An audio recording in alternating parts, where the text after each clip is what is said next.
bilowga qaybtii afraad waxay ku bilaabanaysaa halkay noo joogtay qaybtii saddexaad waxayna ahayd markii gabadha jinsheed kasoo tagaysa saaxiibkeedii naana oo imaanaysa gurigeedii markay timidba waxay markaan u imaanaysaa dhammaan familkeedii kuwaas wada sheekaysanaya waxaana bilaa inay dhex gasho oo in cunto la cunto oo nala sheekaysato waxaana waqti xadarkaas u sheekeynay awowgooda maxaa yeelay waxa uu sheekeynaa taariikh nololeedkiisa iyagan aad bay ugu shactiraysanayeen sheekada awowgooda intaa kadibna gabadhii jinsheed waxay markaana soo gelisaa qolkeeda waxayna bilowd inay kombiyuutarkeedii soo kor firiisato oyna markaas hees curiso sidoo kalena waxay garaacaysay biyaanada iyadoo heesteeda isku dhiilatiraysay maxaa yeelay iyada ma aysan doonayn markasta inay ka duubaan heesteeda wiilkii naano iyo asxaabtiisa waxayna doonaysa mararka qaar inay iyada heesteeda diyaarsan karto halkii wiilkii naanohan uu joogo istuudiyaha waxaana waqti xadarkaas ka shaqaynayeen heestii markaas ay qaaday gabadhii jinsheed iyagoo idhadgaraynayay waxaa halkaas la joogay howlwadeenkii ninkii naanowana wuxuu markaana soo gelay istuudiya wuxuuna ku yidhi saaxiibkiisa waanaad iga duubtaa hees maxaa yeelay aniga waxaan doonay inaan qaado hees aad u qurux badan halka gabadhii jinsheed ee waqti xadarkaas hurdaysay iyadoo markaasi qoraal u soo diraysay wiilkii naanhu ahaa intaa kadibna gabadhii jinsheed way saaxatay waxaana markaan la gaaray subaxii waxaana markaan u imaanaysaa hoodeeda waxayna bilowd inay la quraacato isla markiiba gabadhii jinsheed waa halkaas eegeeda uu keenaya aabaheeda ugu dambeyntiina gabadhii jinsheed wax markaan dhammaanaysaa quraacda wayna soo dhaqaajinaysa iyadoo markaan ugu dambeyntii imaanaysa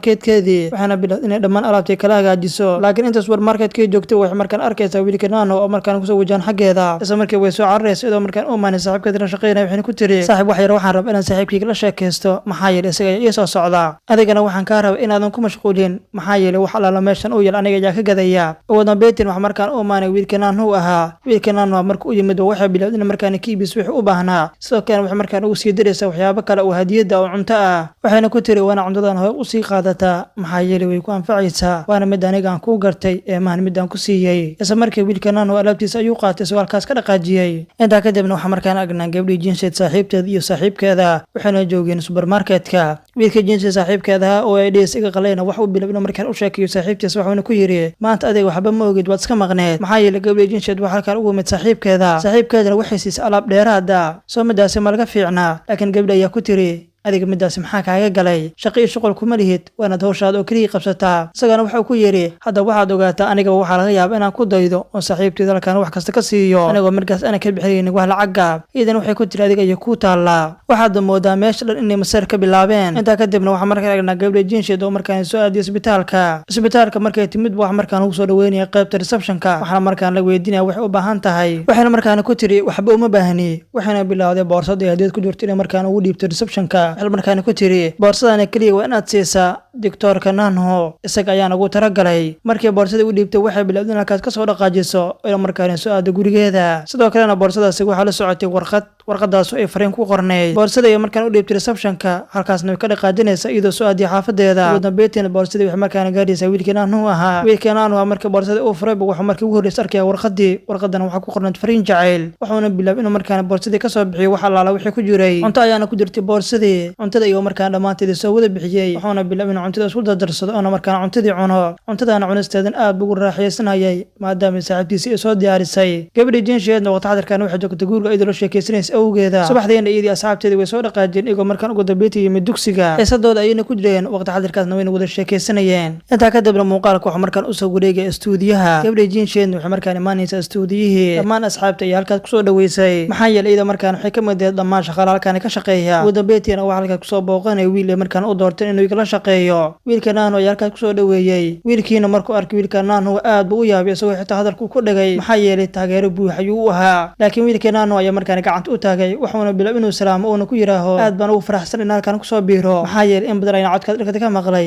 balse maanta caadi ayaan kugu jeedaa cod dahab ayaadna leedahay wuxuuna halkaas ku ammaanay wiilka naanhu ahaa dhammaan asxaabtina waxay halkaas kusoo dhaweynayaan wiilkii waxayna bilaabeen dhammaantood in halkaas ku wada cunteeyaan iyagoo halkaas cunto kuwada diyaarsaday waxayna bilaabeen in halkaas ku qaraaxaystaan oo ay ku wada sheekaystaan iyagoo halkaas kusoo dhaweynayay wiilkii intaa kadibna gabadha jinsheed markaan jikada kusoo galaysa wiilka naanhu oo jikada ku jira cunto ayuuna diyaarinayay waxayna ku tiri cuntada aad diyaarinays aad bay u macaan tahay markastana waxaan jeclaan lahaa inaad cunto ii diyaariso isagana waxaa ku yidhi dhib ma lahan haddii aan kula joogo waan kuu diyaarin doonaa ugu dambeyntiin cuntadii markii uu dhameeyey wax uu bilaabay inuu markaan ku yidhaho saaxiibtiisa waana cuntada ii dhidhimisaa cuntada iyo qaando ugu soo daray waxayna bilaabay cuntada inay dhidhimiso markay cuntada dhimisay waxay ku tiri aad bay u macaan badan tahay ugu dambeyntiin cuntada ay markaan miiska keeneen waxayna bilaabeen dhammaan asxaabtii in halkaas ku cunteeyaan mar kale kadibna markay asxaabta halkaas ugu tageen wiilkii naanhu ay gabadha jinsheed waxay bilaabeen labadooduba inay qol kale soo fadhiistaan oo markaan ay wada sheekaystaan waxaan markaas dariishada ka fiirinayay ninkii agaasimaha ahaa. Ninka agaasimaha isagoo dirishada ka fiirinay waxa markaan u imaanay wiilkii managerka ahaa, laakiin ninka agaasima ayaa wuxuu ku yiri midani waa khalad maaha inaan fiirino. inta halkaas ku sheekeysanayeen waxa halkaas u imaanaysa gabar ka shaqeynaysa stuudiyaha, hadaladooda ayayna maqlaysay iyadoo markaan dhammaan hadaladoodii ka dharagtay. markii arkeenba aad bay u naxeen, waxaan markaan ku yiraahdeen maxaad maqashay? markaan ku tiri waxaan maqlay wax aad ku wada hadlayseen.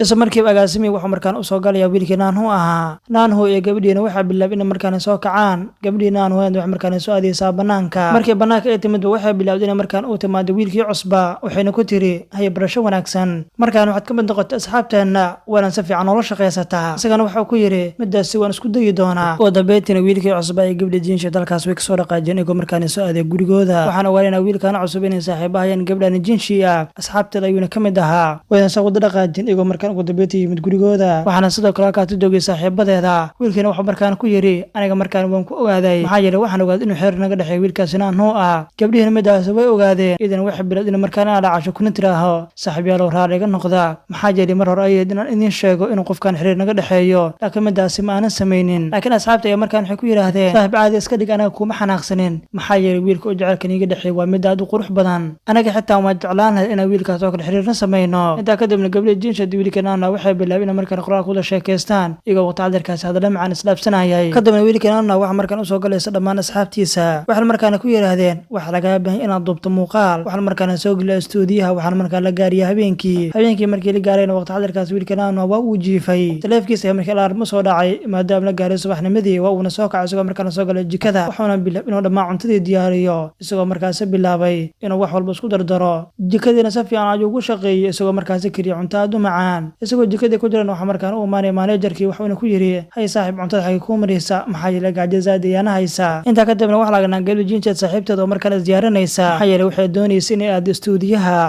ay markaan ugu dambeeyay timid. markii stuudiyo ay timid baabkii ayaa laga furay. gudaha markay soo gashay waxa markaan arkaysa wiilkii managerka oo markaas duubaya cod. markay aragtay isagoo cod duubayan aad ugu raaxaysatay. codkiisa markay maqashay codkiisii waa ay ka heshay, maxaa yeelay qof kasta waxba ayaa la qurxan. ugu dambeeytina waa la fariisay idoo markaan soo dhaweeyay. wiilkii managerkana codka ayuu soo dhameeyay markaan u soo baxay banaanka. waxa markaan arkay gabadhii saaxiibtiisna markaan u timid, midaasna aad buu ugu farxay. waxuuna ku yiri waad maasantahay maadaama aad stuudiyaha noogu timid. idan waxay ku tiri waa mid kaliya aan sugayay. asxaabtoodina midaas aad bay ugu qoslayeen, maxaa yeelay waxay ogaanayaan in wiilkaan managerka xitaa isagu xiriir leeyahay. intaa kadibna isagii saaxiibkiisa way soo baxeen iyagoo markaa yimid qol kale. waxayna bilaabeen in qolkaas ku wada sheekeystaan iyagoo halkaas sheeko dheer ku wada qaatay. isla markiiba waxa halkaas ugu imaanaysa gabadhii ka shaqeynaysa stuudiyaha. hal markaan cunto u keenaysa gabadhii iyadoo ku tiri cuntadana wanaad dhimisa, maxaa yeelay waxa kariya saaxiibkaaga. cuntada ayna dhimisay waxayna ku tiri malaha cuntadaana cusbada ayaa ku yar. laakiin gabadhii waxay ku tiri waxaad ogaataa cuntadan waxa gariya saaxiibkaaga managerka ah. intaa kadibna gabadhii Jinsha saaxiibteeda way soo dhaqaajisay idoo markaan timid guriga. waxayna bilaawday in markaan saaxiibteeda ugu sheekayso wax kasta oo markaan ku soo aragto stuudiyaha. halka wiilkii Naanhu markaan loo sheegay in wiilkaan managerka uu saaxiib leeyahay. wiilkii managerkana aad buu u naxay isagoo markaas ku yiri saaxiibkiisa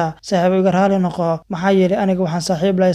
saaxiibteeda. dhammaan asxaabtiina way ku wada camirteen iyagoo markaas ku yiri hay maxaad man hore noogu sheegi waysay, hadda markay timid miyaad noo sheegaysaa. wiilkii managerkan aad buu isugu yahay, waxuuna ku yiri midaas dhib ma lahan, idinka asxaabteed ayaa tihiin, markaas ayaan idiin sheegi karaa. ugu dambeeytina waxa markaan la gaariyay habeenkii. gabdhii Jinsha iyo saaxiibteedana way jiifteen. inta ay jiifeen ba waqti cadirkaasi way sheekeysanayeen iyagoo markaan ka sheekeysanayeen saaxiibadooda. sidoo kalena gabdhii Jinsha waxay bilaawday saaxiibkeeda inay markaan u sheegto dhammaan wax u qabto. aad bay u qoslayeen iyagoo aad ugu faraxsan jecelkooda. subaxdii markii la gaareen dhammaan ardaydii waxay markaan isku diyaarinayaan dalxiis, iyagoo bilaabay in markaan diyaarad soo qaataan oo yimaadaan wadan kale. waxaana dhammaan ardaydan ka mid ah wiilkii Naanhu iyo saaxiibtiisa iyo dhammaan asxaabtooda. markii dhammaan asxaabta airportka ay yimaadeen airportka markaan lagu soo dhaweeyay, waxaan halkaas ku soo dhaweeyay saaxiibkooda markuu arkay waxa uu bilaabay inuu qof kasta habsiiyo. waxaan markaan ku yiri haya ku soo dhawaada magaaladan, waxaan rajaynaa dalxiiskan inuu noqdo mid aad u wanaagsan. intaa kadibna dhammaan asxaabta ayuu soo waday, wayna soo wada dhaqaajiyeen. waxaan markaan ugu dambeeyay soo wada raaceen bas. markii baska ay soo fuuleen waxay bilaabeen markaan wada sheekeystaan dhammaantooda. qof kastana wax uu la fariistay qofkiisa. wiilkii managerkana wuxuu la fariistay saaxiibtiisa, halka wiilkii Naanhu uu la fariistay saaxiibtiisa. intii baska ay saarnaayeen way wada qaraxaysanayeen iyagoo wada sheekeysanayay. ugu dambeeytina waxay markaan kasoo degayaan baska. waxay markaan soo aadayaan maqaayad. intay maqaayad u soo socdeen wiilkii Naanhu saaxiibtiisa gacanta ayuu haystay iyagoo markaan jecelkoodii official ka dhigay. maqaayadii markay yimaadeen halkaas cunto ayaa loogu diyaariyay. cuntadii loo diyaariyay bilaabeen in dhammaantoodii wada cunaan. cuntada ay markaan ku wada raaxaysteen. intii cuntada cunayeen dhammaantoodii waa wada sheekeysanayeen. cunto cuno dheer kadib markaan cuntadii way kasoo dhammaadeen, waxay markaan soo aadeen banaanka. waxaana bilaabeen in markaan ka tashataan halkii ay aadi lahaayeen. dhammaan dhammaantoodna warqada ay wada haysteen waxaan halkaas ku qornaa halkii eedi lahaayeen laakiin wax isku khilaafeen halkii markaan u dalxiistagi lahaayeen wiilkii saaxiibkoodana wuxuu ku yidhi waa inaan doon raacnaa si aan markaan ugu soo dalxiisno webiyaasha ugu dambeyntiina dhammaantood midaas ay ku raaceen wayna soo wada dhaqaajiyeen waxayna markaana soo raacayaan doontaana waxay ahayd doon aad u weyn doontaana waxay lehed meelo badan oo la fariisto oo aad u qurux badan waxaana bilaab ina markaana webigii maraan iyagoo markaana ku dalxiistagayay dhammaan buuraha iyo webiga wiilkii naanhu ay saaxiibtiisana aad ugu raaxaysanayeen halkaani maxaa yeelay waxay ahayd meel aad dalxiiska u qurux badan gabadha jinsheedna waxay ku tiri saaxiibkeeda waxaan rabaa inaad sawir iga qaado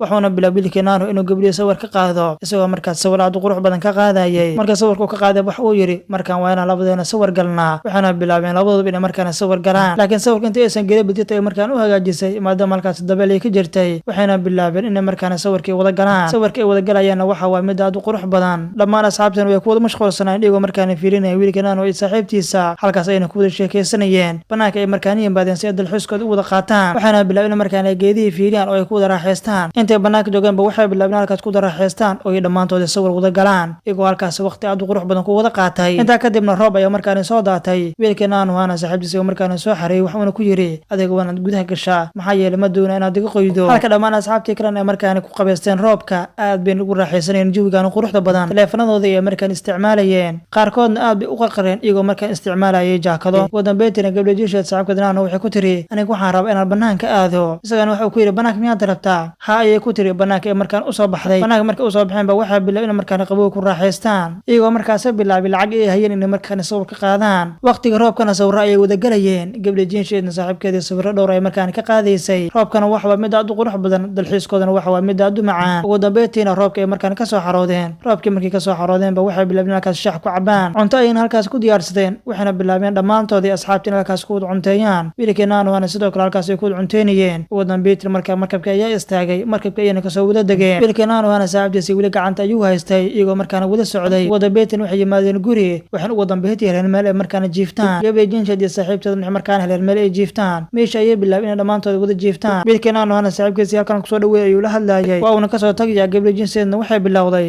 inay saaxiibkeedii la sheekaysato iyadoo timaha fooniysanaysay ugu dambeyntiina way soo baxaysa iyadoo markaan saaxiibkeedii soo baxda ogaateen halka uu joogo waxay markaan u imaanintaa saaxiibkeedii oo markaana malaayo quudinaya waxay markaana ku tiri adiga la-aantaada waan joogi waayey sidaas ayaan usoo baxay maxaa yeelay waxaan jeclahay aragtidaada isagana wuxuu ku yidhi hay ka waran haddii aan soo dalxiisno oo aan soo wareegno laba baaskiil ay markaana soo qaateen iyagoo markaana soo dhaqaajiyey waqti qurux badan ayay markaana soo wada qaateen labadooduba intaa kadibna wiilkii manajerka waxaa halkaas u imaanin saaxiibkiisa isagana waxay bilaabeen in markaan wada sheekaystaan intuu halkaas fadhib waxaa markaan u imaanaya saaxiibtiisii ay markaana soo raaceen iyagoo markaan yimid meel maqaayada meesha ayay bilaabeen markaan ku wada sheekaystaan halka wiilkii naanhu iyo saaxiibtiisna markaan wada baashaalayeen iyagoo markaan baaskiilkoodii ku raaxaysanayay ugu dambeyntiina waxay markaan u imaanayaan laba ka mid a asxaabtooda kuwaas iyagana saaxiibo ahaa waxayna markaan isku arkeen wadada ayna kula dhaqaajiyeen labadii saaxiibo iyagaba waxay markaan soo raacayaan doonta ay markaan soo qaateen waxayna bilaab inay webiga ku maraan iyagoo markaan daawanayo quruxda webiga aad bayna u raaxaysanayeen quruxda uu webigaani leeyahay buuraha dhaadheerna way ku raaxaysanayeen quruxdooda meeshan ay ku dalxiisayaana waxay ahayd meel aad u qurux badan oo buuraley ah waxaana markaan la gaariyay habeenkii dalxiiskoodana way sii wateen waxayna halkaasi ka doobanayeen muuqaale aad u qurux badan ugu dambeyntan way soo wada dhaqaajiyeen iyagoo markaan ugu dambeyntii yimid meel lagu caweeyo dhammaan asxaabteena waxay bilaabeen in halkaas labalaba ugu sheekaystaan meesha lagu caweeyena wax agteeda ku yaalay webi aad u qurux badan waxayna markaan tiifaan u daawanayeen webiga gabdhii jinsheed iyo saaxiibkeedana waxay bilaabeen halkaas ku wada sheekaystaan iyadoo markaana jecelkoodii uu sii ziyaadayay waxayna bilaabeen in halkaas ku daawadaan bandhig faneed aad u qurux badan maxaa yeelay webigana waxaa ka socday bandhig faneed aad loo jeclaysto dhammaantoodna bandhig faneedkaas ay ku wada raaxaysanayeen maxaa yeelay dalxiiskooda wax uu noqday mid aad u qurux badan maadaama ay daawanayeen waxyaabo aad u xiiso badan marka halkaas ka soo baxeenba waxay bilaabeen in markaan wada sheekaystaan sheeko dheer kadib waxay markaan go'aansadeen inay maqaayad aadaan maadaama suuqii dhex joogeen maqaayad ay markaan yimaadeen markay yimaadeen cunto ay markaan loo soo diyaariyey cuntada ay markaan loo keenay